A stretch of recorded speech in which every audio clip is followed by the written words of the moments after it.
दुईटा जोडेको छ यसमा कुन भाग चाहिँ कन्केभ हो कुन भाग चाहिँ कन्भेक्स हो भनेर भन्नु त म यसमा दबाईको र उठेको कुरालाई ध्यान दिनु है त सुरुमा कुन पढेको हामीले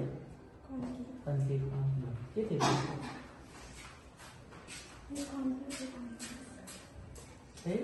अनि यो चाहिँ कसलाई थाहा छ के हो त यो के हो भन त यो के हो यो कसलाई थाहा छ ल भन त साउन्डमा पढेको छ हामीले साउन्ड थाहा छैन कसैलाई पनि थाहा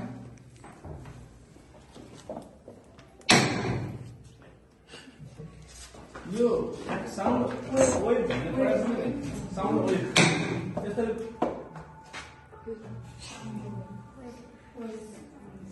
यो हामीले साउन्ड वेभमा पढाएको छ यसको नाम ट्युनिङ फोर्क हो साउन्ड वेभ चाहिँ हामीले बनाउँदाखेरि चित्र कस्तो बनाउँछौँ भन्दाखेरि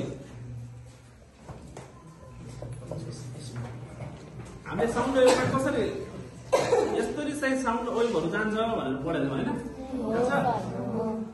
अनि एउटा ट्रङ्कदेखि अर्को ट्रङ्कसम्मको लेन्थलाई हामी के भन्छौँ वेभ लेन्थ भनेर भन्छौँ सुरुमा यो यो यो पनि देखाउँछु मलाई देखाएको कहिले अहिलेसम्म देखाएको छौ छैन होइन यो प्रिज्म हो है यो तिमीहरूले अहिले त पढ्नु पर्दैन अनि यो चाहिँ प्रिज्म हो तिमीहरूले रेनबो रेनबो भन्ने सुनेको छौ रेनबो यो घाममा अहिले तिमीहरूले घाममा यसरी राख्यो भने चाहिँ यसले रेनबो कलर खान्छ अहिले बाहिर गएर हेर्ला है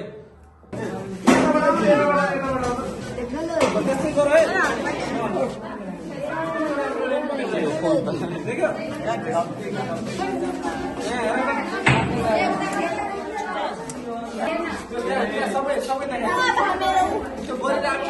सबभन्दा पहिला चाहिँ आज हामी म्याग्नेटमै जाउँ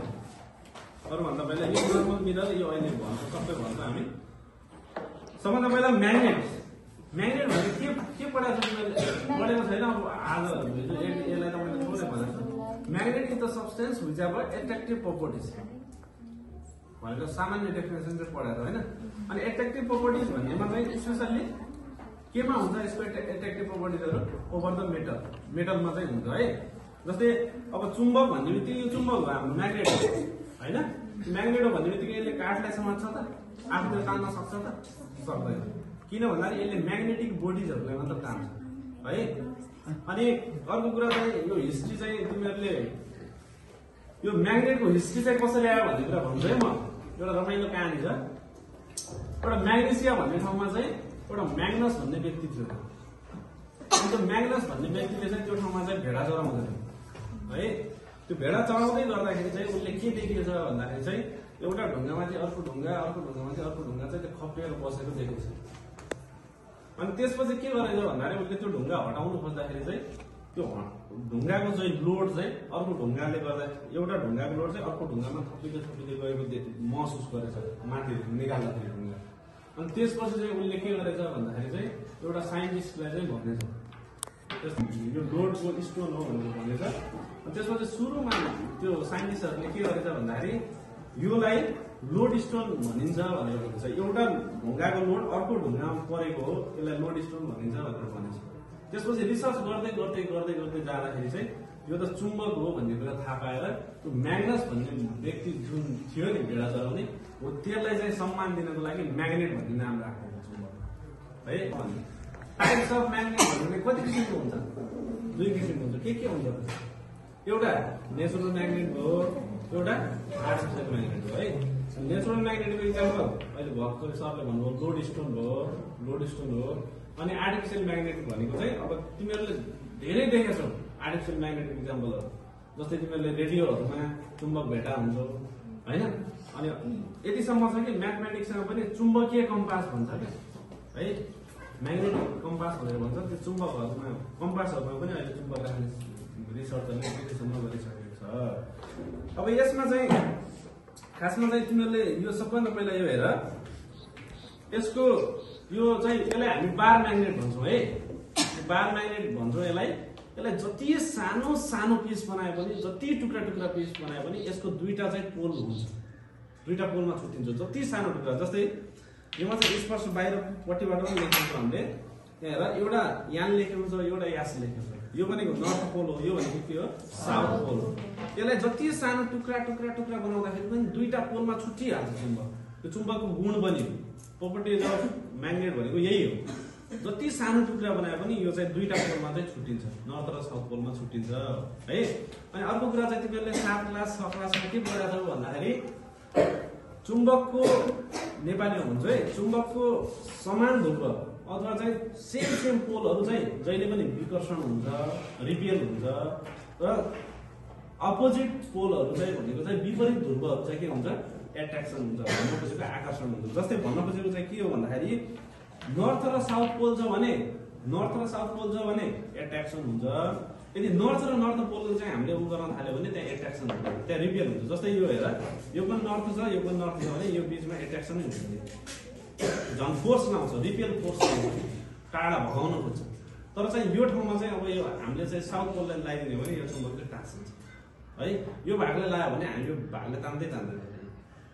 जति चिप्काउनु खोज्यो तान्दैन यो पनि चुम्बकको के हो गुण हो तिमीहरूलाई सबभन्दा पहिला याद गर्नुपर्ने यो भनेको के हो बार म्याग्नेट हो है नाम याद गर चुम्बकमा कहिलेकाहीँ 8 क्लासको बिहानीमा त्यो फिगर दिएको हुन्छ यस्तै फिगर दिएको हुन्छ तलको कुन चित्रमा देखाएको चुम्बक कुन हो भनेर सोधिदिनु पनि सक्छ नाम त्यसले यो भनेको चाहिँ कुन हो बार म्याग्नेट हो यो भनेको यु सेप म्याग्नेट हो अर्को चाहिँ हर्स सोइल म्याग्नेट भन्छ त्यो म्याग्नेट चाहिँ हामीसँग छैन रहेछ अहिलेलाई यो कुरा चाहिँ म्याग्नेटको बारेमा थाहा पाउनु पर्यो तिमीहरूले थाहा पाइहाल्यो है यो कन्केभ र कन्भेक्स मिरर यसको थोरै युजेसको बारेमा म तिमीलाई भनिदिन्छु है त यो कन्केभ मिररलाई हामीले कन्भर्जिङ मिरर भनेर पनि पढाएको थियौँ है कन्भर्जिङ भनेको यसले लाइटलाई रिफ्लेक्सन गर्दाखेरि एउटा पोइन्टमा जम्मा गर्छ त्यही भएर यसलाई हामीले के भनेको थियौँ त कन्भर्जिङ मिरर भनेको थियौँ कन्केभ मिररलाई यसको युजेस चाहिँ कहाँ हुँदो रहेछ त भन्दा टर्च लाइटहरू देखाएको छ नि तिमीहरूले होइन टर्च लाइटमा त्यसै गरी चाहिँ डक्टरहरूले प्रयोग गर्ने कानभित्र हेर्नको लागि त्यसै गरी चाहिँ विभिन्न यस्तो